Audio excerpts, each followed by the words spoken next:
Welcome back. We were visited by a young man that's doing great things in the Norwood community with his mobile library.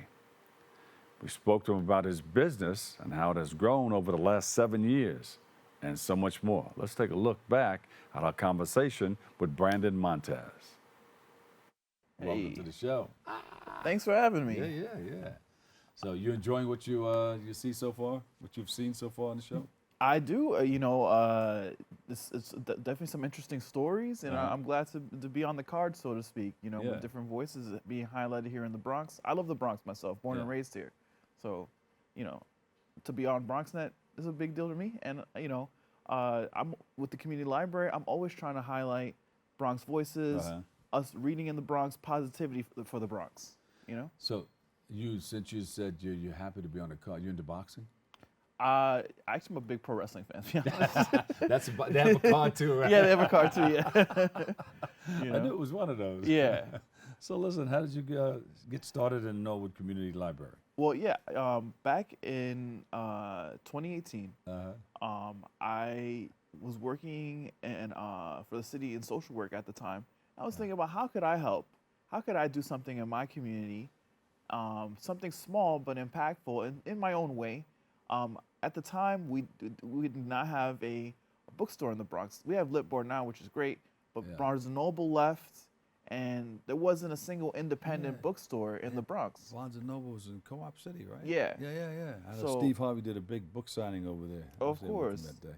RIP Barnes & Noble, it was a community place for a lot of people. Yeah. And it spoke to me that we don't have, we didn't have a bookstore at the time, and we have very limited, amounts of bookstores today.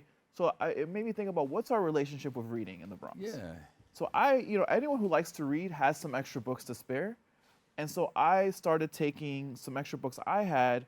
I used to be at Tempe Scholastic. They got rid of a lot of stuff, and so I had some stuff from those days, my own personal collection, and I started taking a milk crate.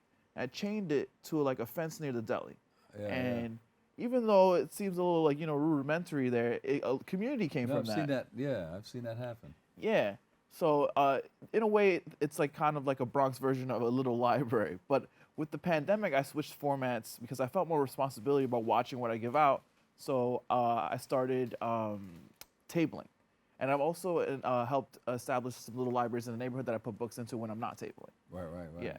But for 7 years, I would say probably given out about 10,000 books over the last 7 years. Yeah. So are you reaching out to people to bring books to you? Yes. Yeah. It's like the hours that I table, people bring books, people grab books. It's kind of like a communal, like liminal space where people can share what they have, and we're all coming together to read together. Yeah. I'm traveling throughout the 5 boroughs. I've seen the tabling in different boroughs all throughout Brooklyn and all over the place. And I also was sitting outside in Manhattan. I was sitting outside of a dentist, just waiting for my turn to go in. Yeah. And people were going by and they were taking books out of this little slot. Yeah. And people were bringing books and putting them back in. That's probably what you're talking about, right? Yeah. Because I was wondering what that was. Yeah. If you go in the lobby of North Central Hospital, there's a little. I think they showed a picture of it on the screen there. It's like a mailbox. Yeah, exactly. So people can put books there. There's also one I've helped out with in the park in Williamsbridge Oval Park at 3400 Reservoir Oval East. It's made of wood that people can put books into, and there's also one I helped establish with the MMCC, the Mashula Montefiore Community Center, and so I just want to, libraries are great. I just want to add on on top of that, This is a mutual aid library, so everyone kind of has more of a role in there, Yeah. And I've also done book clubs and things like that. Also did clothing drives, food drives. It's been a labor of love over 7 years. So you are a mobile library. Yes. I like to call myself a street librarian. Yeah. So we need to get you like a physical space. A that would van. be cool. Or a van. Yeah, that would be cool. You can bring libraries to different communities. Yeah, especially as books are kind of on the chopping block in a lot different walks of life. Book bans and all that stuff. I would love to drive over all across the country maybe one day giving out banned books or giving out other resources that people need. Banning books. Wow. Yeah. How can you take books off the shelves? I don't know. And it's you know, supposed it makes to be me open sad. and free. Yeah. Just, Exactly. read what you want to read. Exactly. You know, that's the importance of reading in general, because there's got to be a reason that people don't want us reading certain things. Yeah. So it makes me want to read about it even more. Yes. You know. What does 7 years in operation mean to you? 7 years. You know, it's just it's very humbling. You know, it's an honor to serve the Bronx. You know, I'm born and raised here, and I love it here. I kind of look at this borough with this rose-colored glasses. You know, I just love this place so much. So it's been truly a privilege to help serve and you know, give out as many books as I have. And also, I want to thank everyone who has stopped by and taken a book to keep this going.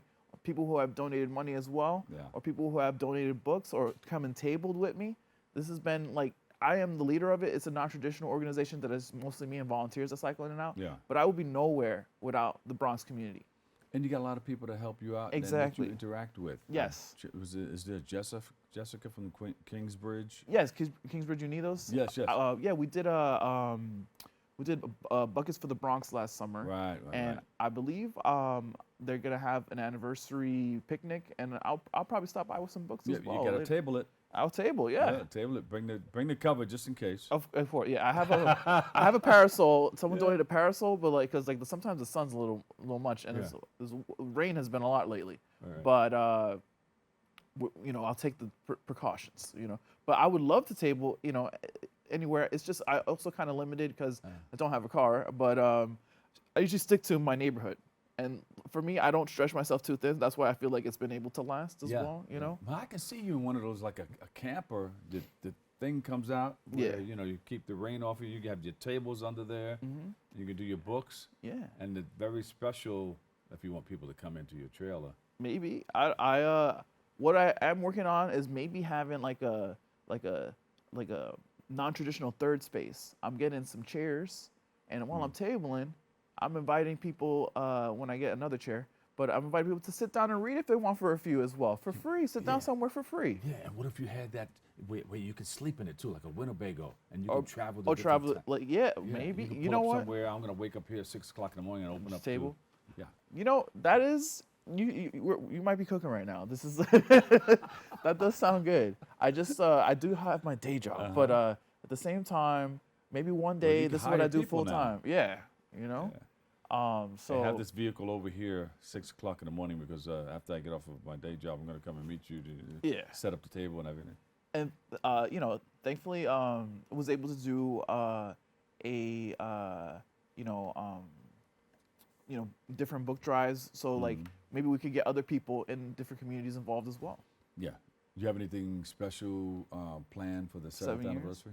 Well, I kind of do it week to week because I'm at the mercy of the weather outside. So I don't know if it's gonna rain on August 26th, but I am reflecting a lot on like what could I do? Maybe maybe have a barbecue or something. Yeah. With some free food. I'm somewhat of a Seinfeld character. I have a soup friend that'll make it's a ceremony cerebellum. They've helped me, and like they'll charge a fee and they'll serve the soup, like 80 servings of soup. Yeah. You know, so I might do something like that. They'll pay you, but they'll I'll pay them. I'll pay them for the soup to serve the soup. Yeah. Oh, okay.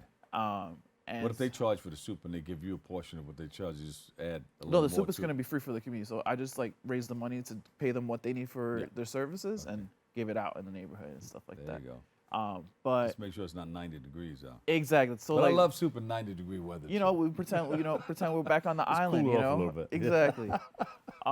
But so I maybe later, maybe fall, winter for the soup. But so I'm thinking, I'm brainstorming ideas. But I also want to encourage people to give me their books, and also encourage people to table with me. And also, if there's a project they're passionate about that's similar, I say go for it because it's been very rewarding. I'm on this show today because of this initiative. You know, like it's somebody came by and saw you tabling. And they said, "Hey, man, you need to come on and talk about this. Talk about this. You got 7 years coming up. Yeah, look at that. I'm tabling the next time on the 17th. Yes. Yeah. So I post on social media week to week when I'm tabling, but I am, reflecting and also very thankful for 7 whole years. I remember I talked to Word of Books that said 7 years is when you're gonna kind of feel the pinch, like you're gonna feel like, what am I doing? Do I want to do this still? But I still feel very passionate about this as well. Oh, and also they showed some. I've also engaged the community by posting writers from the Bronx and painters tape to get a little street art to get people thinking like, what's going on there, and to get them interested in Bronx voices. Oh, wow. And now producer Steven can hook you up with some people who are doing some street art and all that stuff too. Yeah. There's a young lady that comes on. Okay. She does some fantastic work. You can team up. Partnership is in. Partnerships are in. Let's collaborate. Yeah. Yes. Absolutely. Yeah. All right. So social media, website, we got about a minute. Okay. The social media is Norwood Community Library at Instagram, Norwood BX Books on X. It's X now, right? I don't want to use the dead name or whatever. And then if you want to reach out to Table, collaborate, the email is norwoodcommunitylibrary@gmail.com. There you go. Yeah. All right. You got a tent? I have a parasol, but I mostly stick to tabling. Tabling. Yeah. Okay. Just in case, Yeah. Keep a tent would maybe be a good idea. Sun. Yeah. Rain. Yeah. Pollen. Yeah. I'm battling all the elements when I'm out there, But it's a good thing. You got to be out there, man, pounding the pavement. You got to be ready for everything in New York City. And play that song in the background, Boots on the Ground. Boots are on the ground, yes. Thank you so much. Give me that social media and website one more time. Of course. The Instagram is Norwood Community Library. On X, it's Norwood BX Books. And if you ever want to collaborate, table, bounce some ideas, you can email me at norwoodcommunitylibrary@gmail.com. There you go. Brandon Montes, founder of Norwood Community Library. We thank you for showing up and hanging out with us. Thanks for having me. We were kicking some ideas back and forth. Of course. We might have to get in the lab together. I don't know. There you go. That's how it happens. Let's do it. All right. Congratulations on the 7 years in business. We appreciate the work that Brandon is doing for the Norwood community. Thank you, thank you, thank you. We look forward to seeing you and all the wonderful things that you're doing in the future and wish that you have continued success. We'll take a quick break. I've got more. We'll continue to give it to you right here on BronxNet.